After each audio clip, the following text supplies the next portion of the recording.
Welcome back to Camp Nou Vision, the home where every Camp Nou update is covered in detail. In today's update, we're looking at the latest construction progress across the stadium. There are visible changes in multiple areas. We'll take a close look at what has been completed, what is currently underway, and what's coming next. If you follow the evolution of the new Camp Nou and want regular updates, make sure to subscribe. This channel is for Barca fans who love every detail. So let's get started and see what's new around Camp Nou today. The Diamond Zone is rapidly transforming as large glass panels are installed to form the future commercial facade. Several sections are already enclosed, while additional glass units are positioned nearby for lifting.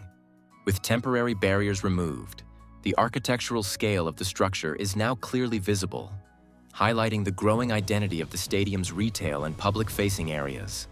At the south goal, crews are actively preparing the structure for the next phase of exterior works. Support frames and connection points for the facade system are being installed, while elevated platforms and lifting equipment remain in continuous operation. This area is transitioning from core structural works toward the installation of finishing elements, indicating steady advancement toward enclosure. In the Tribuna area, visible progress is being made on vertical circulation systems.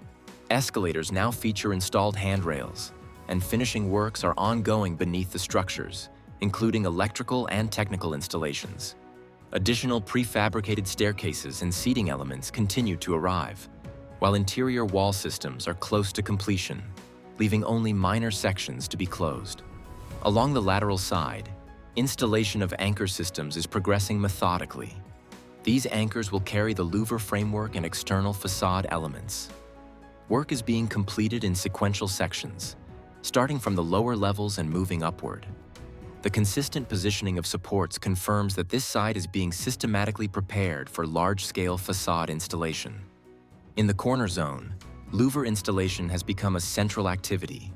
Multiple louver panels are already fixed in the lower sections, while additional units are staged for upper-level placement. Cranes are lifting individual panels into position, and crews are aligning attachment points along the structure.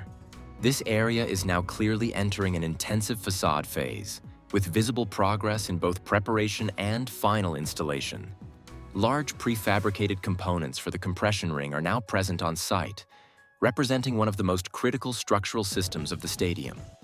These massive elements will form the continuous ring that supports the roof structure. Although full installation is still in its early stages, the presence and staging of these components confirm that this complex phase is approaching active assembly. At the parking ramp and surrounding access areas, structural concrete works are largely complete. Demolition and reshaping activities continue at entry points to refine access widths and alignments. Hydraulic equipment is being used to finalize wall adjustments, preparing the area for future finishing and traffic integration. The north goal shows ongoing progress in structural reinforcement and detailing. Elevated platforms are active where crews are performing welding and installing support elements. Several brackets for the facade and louver systems are already in place. Anti-corrosion treatments on bolts and trusses indicate that final surface preparation is still underway before full enclosure begins. Across the site, construction has entered a stage where facade systems, glazing, louvers, and interior finishes are advancing simultaneously. Structural elements are being finalized while enclosure and architectural features are progressively installed, signaling a clear shift from heavy construction toward the completion of the stadium's external form and interior functionality. If you found this update helpful, don't forget to like the video and subscribe to the channel for more regular construction reports. Thank you for watching, and see you in the next update.